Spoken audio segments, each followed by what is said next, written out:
So how do we really control the mind? This is one of the big things. Um, Krishna says in Bhagavad Gita that the mind can be one's friend, it can also be one's enemy. The mind which is controlled can be one's friend, and the mind which is not controlled, that can be one's enemy. So how do we really control the mind? And Arjuna asked the same question in Bhagavad Gita and says that it's very difficult to control the mind. It's even more difficult than to control the wind. And Krishna says, yes, that's true, but by practice and detachment, one can control the mind. So that's all philosophy. That's very good, of course, but how do we really do that in practice? Yeah, we have heard numerous lectures on this topic, numerous workshops on how to control the mind, how to do effective chanting, and so on. Um, but yeah, so personally, I was really struggling with this, and then when I saw this book, I read this book, I felt a lot of encouragement because this book really deals with it in a very practical level. It's coming down to coming down to our level, at least to my level, and then helping us to control the mind. So I'll just maybe take a few of the sections from this book. It's a big book. It's about 300 pages, but I'll just take a few sections. First, from the introduction. So Prabhu gives a very nice analogy with the Titanic. The Titanic, the ship which sank in the Atlantic Ocean in the last century. So it was it was the biggest ship during that time, and so there is even the builder who built the ship. He claimed that this is unsinkable; it will never sink. But the fact is that the ship sank during his maiden journey from England to the US. So why the Titanic sank? And Prabhu gives analogy with that to help our mind. Like, how do we identify what really sinks our mind, and how do we keep it afloat? So there are three things he mentions. First is identifying the icebergs. Right? What are the external influences in our lives that could cause damage to our mental health? Um, and the second thing is navigating the water, how we can sail through life, ensuring that our journey is safe and understanding how to control our emotions and mental well being. And the third thing is building a strong ship. Not only should we understand that our mental well being, not only should we understand our mental well being, but also how can we strengthen our state of mind so that the external influences they would not affect us so much. So there are four things which will help us understanding how the mind works and how we can control the mind. So one is that first talks about me and my mind, like which deals with our own emotions. Because if we don't control our own emotions, we don't channel it in a proper way, then our mind can go really astray. And the second part is others and my own mind, that how other people may affect our emotions, and how we can how we can deal with that. And the third one is me and mind of others, how we can protect the mental health of others by being sensitive in our actions, how we should not cause distress to others. And the fourth section is the universe and my mind, how the laws of nature affect our mental state and how we can develop spiritually to grow in our mental state. So they're all very beautiful sections, and there are a lot of practical examples Prabhu gives from his own life and from the lives of others, how people encounter real life situations and how they deal with the either any grief, pain, anxiety, all these practical issues, how we can deal with that and still control the mind and be steady in our sadhana. Since I don't have much time, I'll just take one particular example. This is again another analogy with a pencil. We all have seen pencils. The pencil has two parts: the outer part, the outside aspect, and then the inner part. Giving the analogy with this pencil, Prabhu explains how we can really bring the best in ourselves. So first is what is truly important is within us. The pencil has two aspects. The outside is the colorful wooden casing, and the inside is the lead, which is the essence of the pencil's being, right? So the lead is the purpose of the pencil. Similarly, we all have two sides, what lies outside of us and what lies inside. So outside is our person, our appearance, our presence. It's about our charisma, style, presentation, how we speak, our confidence, mannerisms, etc., etc. But the inside is about our character, our morals, our integrity, and the principles we hold dear. So the outside is about the valuables, and often in this world, we're accepted more for what we have than who we really are. We're accepted for what we wear rather than our character. But the inside is about the values. So while of course we have to maintain who we are on the outside, we should not forget that what is really important is who we are genuinely on the inside, and balancing both is really crucial. And the second aspect is, unless what is within you comes out, we cannot make an impact. So it's only when the lead writes on the paper, the pencil makes an impact. Right? Just by sitting there, it won't make an impact. Similarly, in our lives, unless what is really within us comes out, we'll not be able to make an impact either on our own lives or on the lives of others. So that's the second aspect. And then the third aspect is, unless we go through pain of being sharpened, what is within us will not come out. So the pencil has to be sharpened before the lead can make an impact. So something similar has to happen in our lives. So this is about the austerities or the pain that we have to undergo in order to. So that's like being sharpened for the best in us to come out. And there are five things Prabhu mentions here that for any, actually for any student, and in some sense we're all students in bhakti. So for a student to succeed, there are five things they have to take into account. Kaka chesta bako dhyanam swana nidra tathevacha swalpahari grihatyage vidyarthi panchalakshanam. Takes it from some scripture where there are five things mentioned. Kaka chesta means putting effort like a crow. And there's this story how a crow was feeling thirsty, didn't find water. Then he saw some water in a pitcher, but he could not put its beak inside. Then he put pebbles in that, and pebble by pebble, then he kept working hard until the water came up, and then he could drink it. So this is like the hard work, patient hard work, and so this is like the painful sharpening of the pencil. And second is Bhako Dhyanam, means this is the focus of a crane. So crane is like very, very patient. It gazes into the water, and all the small fishes will be swimming by, but the crane won't take it. It will wait for the big fish.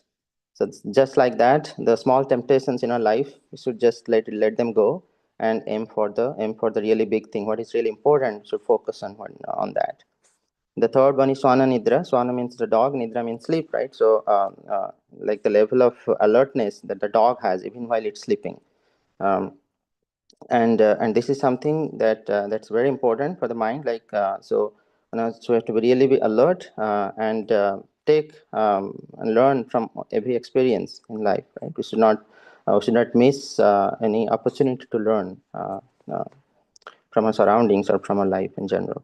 Fourth one is Alpahari, means eating less. Literally, that's the meaning, but it's not literal meaning that we have to pay attention. Of course, that's good if we can eat less, but again, so there are variety of food. So what actually is helpful for our to grow in our spiritual quality. So that's the only that kind of food one has to take. So that's the should be very, also it's not just about food. I should be very careful to choose all the sensory inputs that are of value and those things that will leave positive impressions in the mind. So only take those things and leave out all the other sensory inputs. And the last one is grihatyagi. Literal meaning again is that leaving the home, but of course that's not practical for everyone. So here it also it's not the literal meaning that we have to pay attention to, but it really refers to leaving our comfort zone. So if you are living in the comfort zone, then we cannot really grow. So slowly and slowly, you have to live out of a comfort zone and take up the things that are really essential or that are needed to grow in our spiritual life. So these are the five things that really can help us sharpen in our life and then sharpen the mind also. And then the last one he mentions about the pencil is that when you write, you'll make mistakes, but you can always correct them. There is an eraser on the other side of the pencil. So in our lives, of course, we do make mistakes, but we always have the chance to rewrite our own story. And then there are two other things that we can truly serve our purpose when we are in the hands of an expert. So the expert is like our guru or our mentors. So they can really they can bring the best out of us. So just like a pencil in the hands of an artist, they can create a beautiful art. But by itself, the pencil cannot do anything. So we are just like an instrument. And so in the hands of guru and ultimately in the hands of Krishna, So only by their mercy we can bring the best in ourselves. And if we do not sharpen the pencil, it remains blunt, and then what is within us cannot come out, of course. So the same thing. So we have to really pay attention, or to really pay attention to the fact that nothing comes easy. So we have to really, work hard, and to sharpen our focus. Here in this case, the pencil is the analogy for the mind. So sharpen the mind to make sure that we give to the world the best thing that we have in our life. And for that, of course, chanting is the key. So chanting with attentiveness. So I think I'll stop there. Hare Krishna. Hare Krishna, Prabhu. Thank you, Prabhu, for sharing such a beautiful and relatable points on how to control mind. The analogies you shared about Titanic ship, pencil, they are very helpful, Prabhu. Thank you so much for choosing this topic. Next, we have Atulananda Prabhu. Hare Krishna, Prabhu. Hare Krishna Mataji, how are you? Good, Prabhu. How are you? Good, good. So I'm going to read from the Swami Keshav Maharaj's book, which is called Gita 3. And this book is actually a supplement to Bhagavad Gita.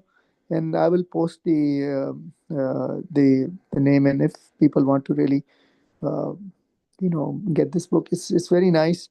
The reason I like it is that each chapter of Gita is really very nicely summarized in 2-3 pages, and then there are some practical, solutions, especially those people who are in teaching program. It's really good for them.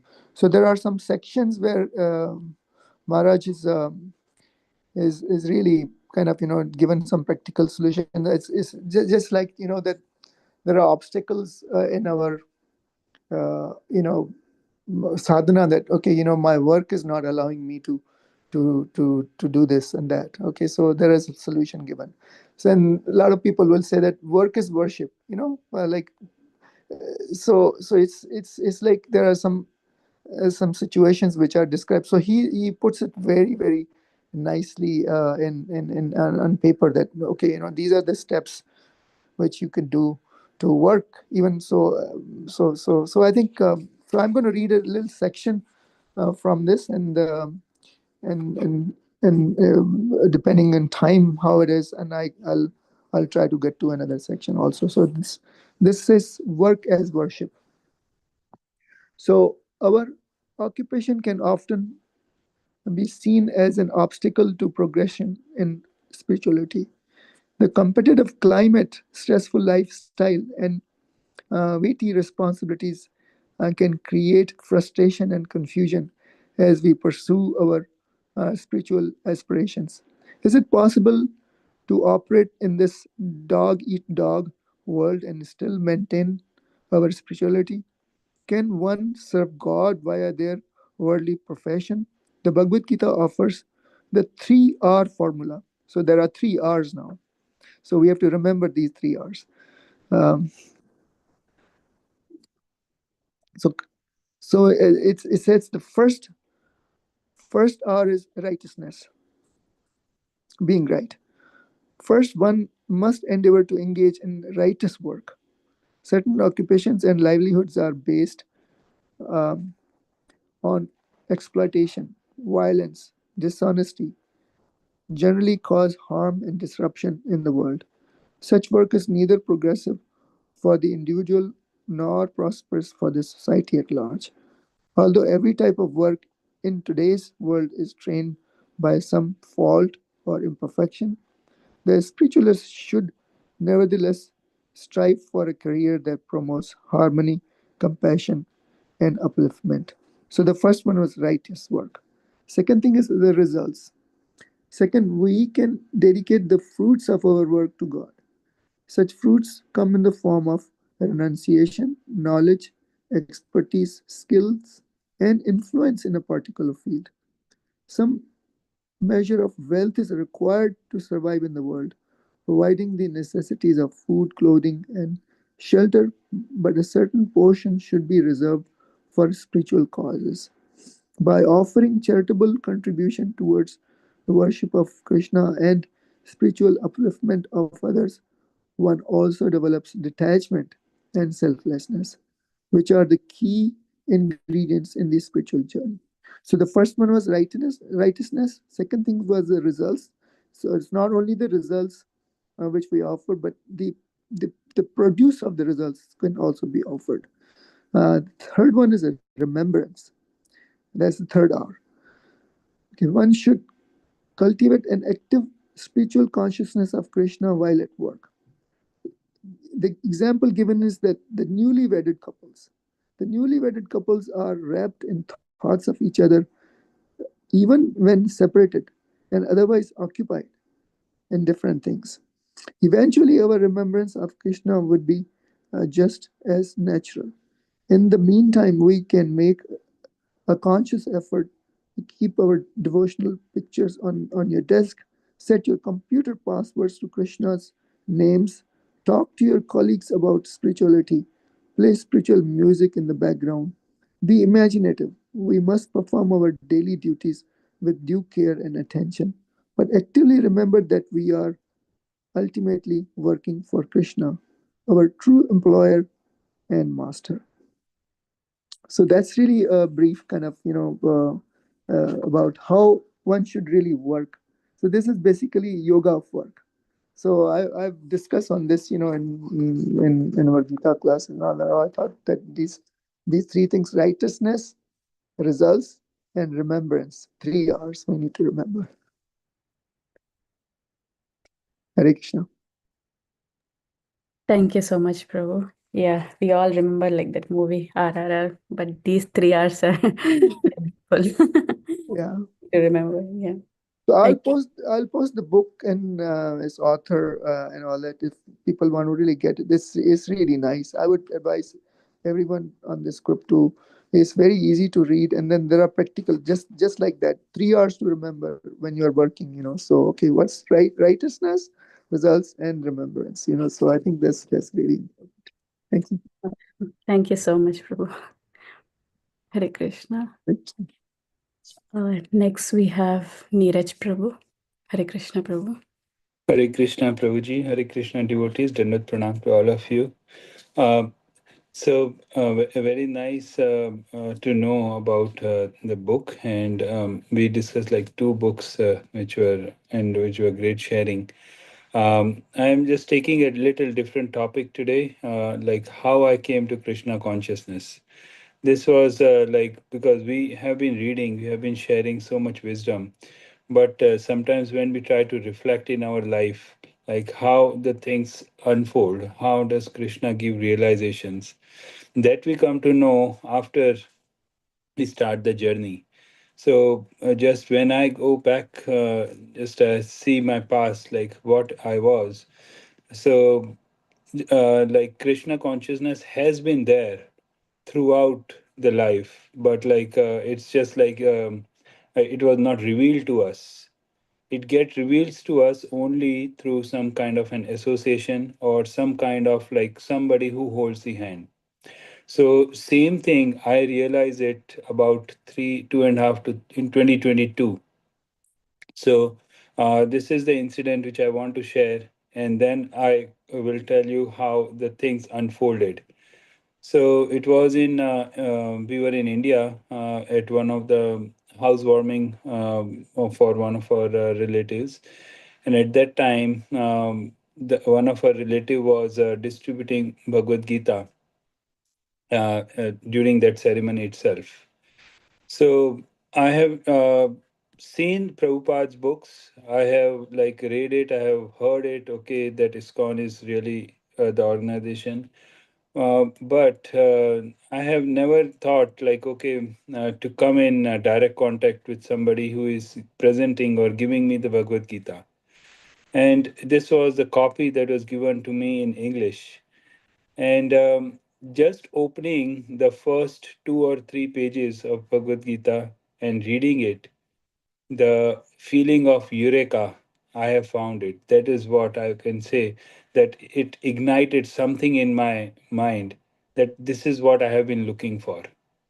Now, how come it happened that so far, like whole of this, like 20, 30, 40 years, nobody told me, or like I was not in getting the ignition. So I think I was so much cold that my engine of this brightness of the Krishna consciousness was not starting up because I was so cold. So, but this was the repeated efforts by, I'm sure, the devotees that has done throughout the journey that ignited it finally. Why do I say so? It's just because in 2022, when I found the book, I became so happy that I was like thinking that yes, this is what I was found wanted to read. I was then I look back in my past, like what were the instances where I have been in contact with ISKCON. Then I realized when I was in India at that time, I went home in Ahmedabad, um, and I was just going through some of the pages, like the old papers, and I found that in 2001 I had done a 5 day crash course of Bhagavad Gita. And that course I had done during my time of studies, undergraduate studies. I did not had any memory of it somehow, like, but when I found it, the paper, the certificate, like of International Society of Krishna Consciousness, it gave me so many memories that yes, this is what I did during this 5 day course.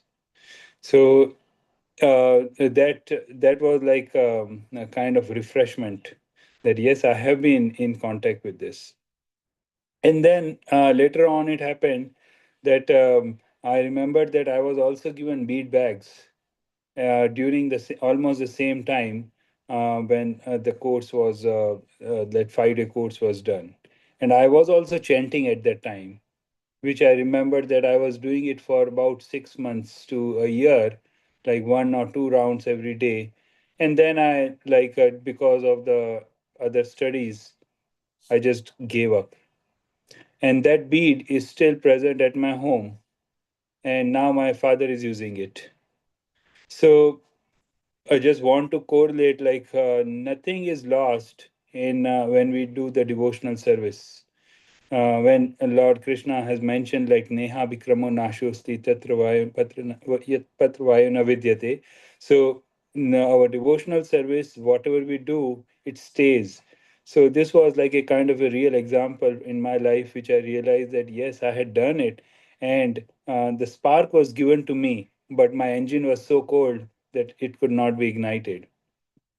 Then later on, when we came to United States back in 2010, um, we were in Philadelphia at that time, and at that time, in there is a riverfront they call, where the devotees distribute the books. Somebody has presented to me this Krishna book, and that Krishna book was and the higher taste. These two books. However, because my engine was cold, we never thought of even reading the books. This was in around 2010, 2011. And those books were lying at my home for almost couple of years. Till like in 2022, I would say, when I really started to read those books. So back from 2010, 2011 to 2022, we have been in contact with like in just being religious. We think like, okay, let's go to temple. So we went to ISKCON Philadelphia. Then when we moved to Florida, we went to ISKCON this Alachua. We went to Miami. So a couple of temples. Meanwhile, in somewhere around 2013, 2014, we went to New Vrindavan also, where we came in association with very good devotees. And one of the thing that we brought home was this just Hare Krishna Mahamantra. So that was around 2013, 2014. That the melody of that mantra somehow stuck to our minds. And after coming back from New Vrindavan, we just started every day in the evening, our family, we all used to sit together and do the prayers. And like the Ma Mantra for like 7 minutes was something that we were all doing. And that continued for a couple of years. But again, never thought like we did not had any other association. So the final ignition, which I said, the first incident, like in 2022 during the housewarming, when the Bhagavad Gita finally came to our home, that Bhagavad Gita as it is, not ordinary Bhagavad Gita. I used to read Bhagavad Gita while growing as a kid, like reading the Gorakhpur Bhagavad Gita, and then trying to read the translation of it, but never ever thought of applying it in our day to day lives. But after reading Bhagavad Gita as it is for given in 2022, something just struck up. And then as soon as we came back to United States after that brief period in India, we were given the opportunity to do some courses. Now, the very good thing is that my wife, Rachana ji, has been in contact with my family members who gave us this book. And she was telling me for almost a year, like in 2021 to 2022, she was every day just joining the prayers, joining the Japa session for half an hour with them. And during that time period, my reaction was, I know it. So so I was so much conditioned at that time that in spite of that, like knowing everything, like in spite of like so much being ignorant, engine being so cool, I was not getting the proper spark. But the things change in 2022 when we were given the opportunity to do the courses, the short courses, like this the ISKCON founder Acharya course, then the Vaishnava etiquette course. So those things ignited so much enthusiasm and so much spark that we got the opportunity to like get more and more association, and then the journey just continued. And we are at this point like we feel that this whole of the life or half of our lives, Krishna has been just hiding, like he has been just on our backs, but he was just allowing us to use our free will, as if our backs were turned against him. And now we feel that yes, we are moving towards him. So Krishna expanded for us as if from a needle to an elephant. Like slowly, slowly, he was just trying to pull us towards him. And once he starts pulling, we just feel like nobody can stop it. So currently, I would say that this journey of Krishna consciousness, I'm sure like everybody has something to share. But I wanted to share this because I was so much conditioned, and coming to this state, I feel that it's a big transformation. The stopping of onion garlic, which was also a big thing for us, then the stopping of the tea, coffee, and all the addictions. This moment is so pure that if you are not with this association, that means definitely we are missing something. And whatever the his divine grace, Srila Prabhupada ji has given us, this is not like a ordinary moment. This is something that is necessary for everyone for to live the lives in a good way. And reviving back of our Vedic tradition is something very essential in the current moment. So I thank you all, and I thank you, Mataji, for allowing me to share this. And it is just because of all the association that we have been able to connect, and it is the mercy of our teacher also, Lal Gopal Prabhuji, that who has given us this platform, and then we are all here. So thank you once again. Hare Krishna. Hare Krishna, Prabhu. Thank you for sharing your experiences, Prabhu, on how you connected to ISKCON and Krishna consciousness. I'm sure like everyone in this call like has a beautiful story on how they got connected. And like each and every experience is very beautiful and inspiring, just like yours, Prabhu. But you are very humble, Prabhu. Like you were using the words like cold like an engine. But no, Prabhu. Like we really appreciate like you joining from Colombia and daily attending our Japa call. That's very inspiring, Prabhu. Mataji, I think it's Thank all you the so much. mercy. And Yeah, thank you.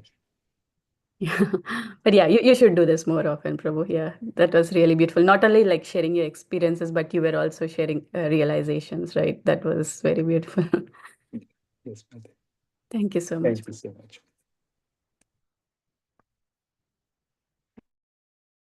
Hare Krishna. Thank you so much, Bhopal Prabhu, Atulananda Prabhu, and Neeraj Prabhu for sharing.